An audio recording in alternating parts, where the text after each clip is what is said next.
주님의 시간에 그의 뜻 이루어지리 기다려 하루하루 살 동안 주님 인도하시리 그 뜻 이룰 때까지 기다려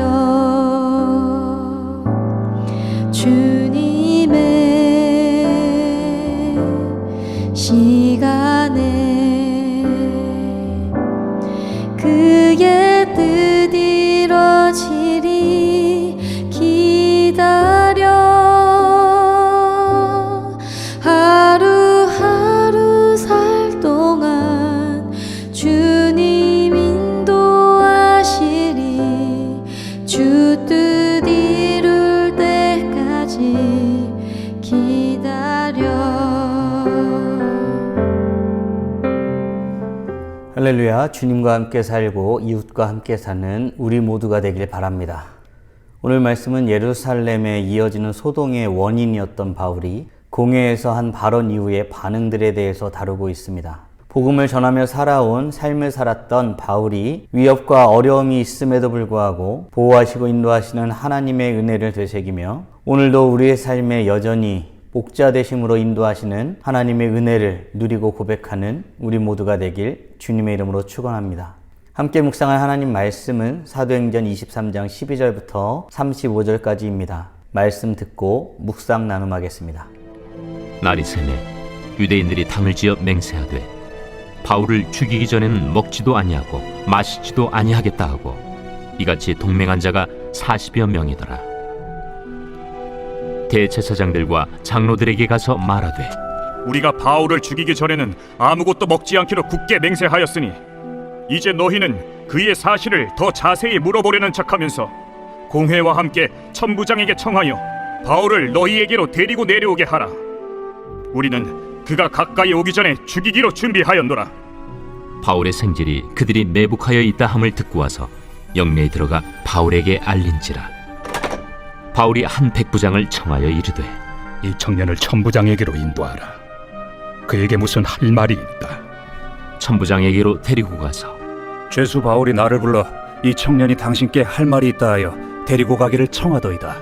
천부장이 그의 손을 잡고 물러가서 조용히 묻되 내게 할 말이 무엇이냐?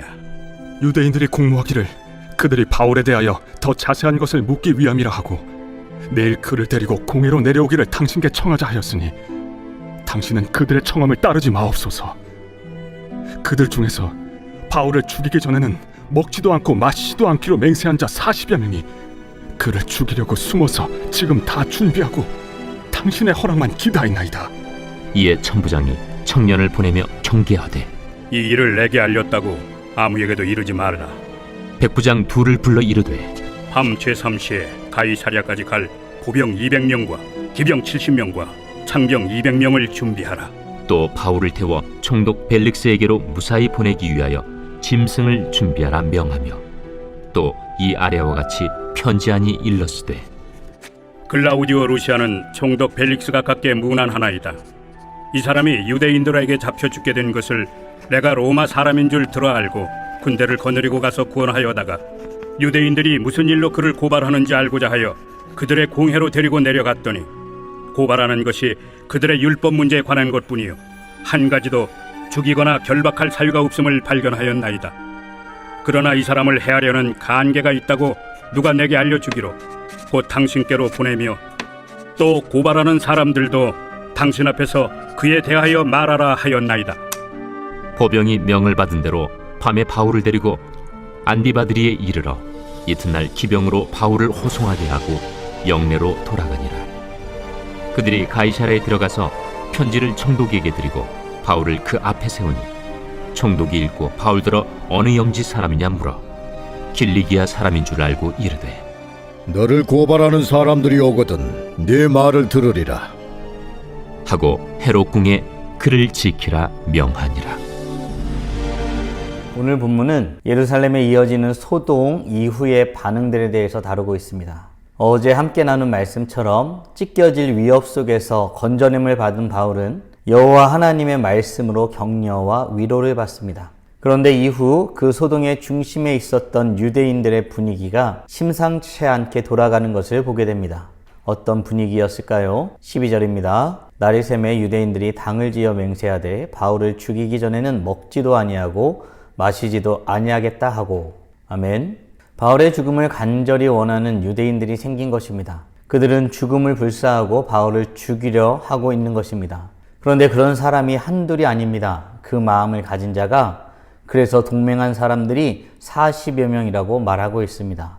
나의 목숨을 원하는 사람, 단 한 명의 사람이라 할지라도 큰 위협이고 두려울 수밖에 없는 것인데, 지금 40여 명의 유대인들이 바울의 죽음을 요구하고 있는 것입니다. 바울이 죽기 전에는 먹지도 아니하고 마시지도 않겠다고 말하는 것입니다. 사랑하는 성도 여러분, 복음을 전하는 것, 예수가 그리스도이심을 전한다는 것이 과연 무엇이기에 이렇게까지 심각해야 될 일일까요? 바울이 예수 그리스도를 만난 사실을 나누는 것이 과연 어떤 의미를 갖기에 이렇게 많은 사람들을 요동케 하는, 그리하여 살기 등등하게 만드는 것일까요? 깊이 묵상해 보아야 할 부분입니다. 문제는 이후 이들이 어떤 행동을 하였는가 하는 것입니다.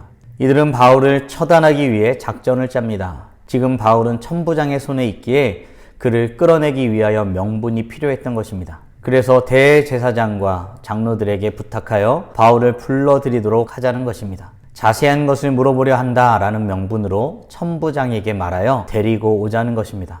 그리고 바울이 가까이 왔을 때 준비된 자들을 통해 죽이겠다는 것입니다. 그런데 이 사실이 바울에게 전해집니다. 과연 이 비밀스러운 일이 어떤 경로를 통해 전해지게 되었을까요? 16절입니다. 바울의 생질이 그들이 매복하여 있다함을 듣고 와서 영내에 들어가 바울에게 알린지라. 아멘. 바울의 생질, 즉 조카가 그 이야기를 듣게 됩니다. 그리고 바울에게 그 사실을 알리지요. 바울은 백부장을 통해 조카를 천부장에게 보냅니다. 그리고 천부장에게 이 사실을 알려 바울을 보호할 수 있게 합니다. 천부장은 바울을 보호할 군사들을 준비시킵니다. 그리고 가이사랴에 있는 총독 벨릭스에게 편지를 써서 자신의 판단한 내용을 공유합니다. 천부장의 판단은 무엇이었겠습니까? 29절입니다. 고발하는 것이 그들의 율법 문제에 관한 것뿐이요 한 가지도 죽이거나 결박할 사유가 없음을 발견하였나이다. 아멘. 천부장은 바울이 죄가 없음을 알았습니다. 종교 지도자들이 율법의 문제로 바울을 고발하였지만 그것이 문제되는 것이 아니라고 판단한 것입니다. 그래서 바울을 총독 벨릭스에게 보내기로 한 것입니다. 우선은 바울을 죽이려고 하는 간계를 듣게 되었는데 그 위험한 상태 그대로 두는 것이 합당치 않은 것이라고 판단한 것입니다. 그리고 다음에는 자신의 판단에는 죄가 없는데 이렇게 죽이기로 간계를 꾸밀 정도로 대치하고 있는 상황이니 상급 재판국에서 판단받아 정리하는 것이 맞다고 생각한 것입니다. 이후 바울은 보호를 받으며 총독 벨릭스에게 인도함을 받습니다. 바울을 맞이한 벨릭스는 바울을 고발한 사람들이 도착할 때까지 기다리라고 바울에게 말합니다. 사랑하는 성도 여러분, 이 말씀을 통해 우리가 어떤 부분을 묵상할 수 있겠습니까? 복음을 전한다는 것이 어떤 것이기에 그렇게 간절한 마음으로 죽이려고 드는 것일까요? 그럴싸한 방법을 동원하여 작전을 짜며 기회를 만들려고 하는 것일까요? 그 와중에 어떻게 바울의 생질이 그 소식을 듣게 되고 그로 인해 그 위협 속에서 벗어날 수 있었을까요? 그리고 그 결과로 총독에게 나아갈 수 있었을까요? 이 모든 것이 우연히 겹쳐 연결되어지고 이루어진 것일까요? 성경은 우리 삶에 우연이라는 것은 결코 있을 수 없다고 말합니다. 그런 의미에서 우리는 질문해 보아야겠습니다. 과연 어떤 말씀으로 인해 어떤 말씀이 이루어지기 위해 바울은 어려움을 겪고 그 어려움과 위협 속에서 벗어나게 되는 것일까요? 이 과정에서 하나님이 약속하신 말씀이 떠오릅니다. 바로 오늘의 묵상 내용 바로 전절입니다. 그날 밤에 주께서 바울 곁에 서서 이르시되 담대하라. 내가 예루살렘에서 나의 일을 증언한 것 같이 로마에서도 증언하여야 하리라 하시니라. 아멘. 지금 바울의 삶은 하나님의 약속의 말씀대로 되어가고 있습니다. 비록 힘들고 지치고 어렵고 곤란하고 위협적인 순간들을 보내지만 그 안에서 하나님의 인도하심과 보호하심을 경험하고 있습니다. 모든 것이 끝날 것 같은 위협 속에서 하나님은 구원해내시며 약속하신 것을 이루어가고 있습니다. 오늘 말씀을 질문을 통해 정리하며 깊이 묵상하길 원합니다. 전혀 손쓸 수 없는 어려움이 있을 때 우연이 아니라 하나님의 인도하심으로 우리가 그 상황을 이겨낼 수 있음을 믿으십니까? 아울러 우리 삶에 일어나는 모든 일들이 하나님의 약속의 말씀이 이루어지기 위한 것임을 믿고 있습니까? 바라기는 하나님의 교회인 우리 각자가, 그리고 그 공동체인 함께 사는 교회와 이 말씀을 듣는 모든 여러분들이 하나님이 약속이 이루어지는 과정 안에 있음을 고백하는 축복이 있길 주님의 이름으로 축원합니다. 그리고 그 고백 가운데 주님께서 주시는 기쁨과 평안을 누리며 오늘 하루 찬란하게 빛나길 간절히 소원합니다. 다 함께 기도하겠습니다. 하나님 감사합니다. 오늘도 복된 날을 주시고 거룩하신 하나님의 은혜 가운데 살아가게 하심에 감사드립니다. 모든 것이 끝날 것 같은 상황 가운데에 구원해내시고 신비한 일들로 여호와께서 함께 하심을 깨닫고 고백하게 하시는 그 놀라운 장면을 바울의 삶을 통해서 살펴보았습니다. 하나님, 우리가 부족하고 연약하지만 여전히 우리의 목자 되시고 우리의 구원자 되시고 우리에게 말씀하신 바를 반드시 이루시기 위하여 역사하시는 하나님이심을 고백하오니 주여 말씀하시고 역사하여 주시고 여호와 하나님의 뜻을 이루기에 부족함 없는 복된 하나님의 자녀들이 될 수 있도록 은혜 내려 주시옵소서. 주님께서 주신 그 은혜와 인도하심과 목자 되시고 보호하시고 함께 하시는 그 놀라운 축복의 은혜들을 누리며 평안과 기쁨으로 더욱 빛나는 삶을 살아가는 복된 하나님의 자녀들 될 수 있도록 은혜 내려 주시옵소서. 이 모든 말씀 우리 주 예수 그리스도의 이름으로 기도드리옵나이다. 아멘.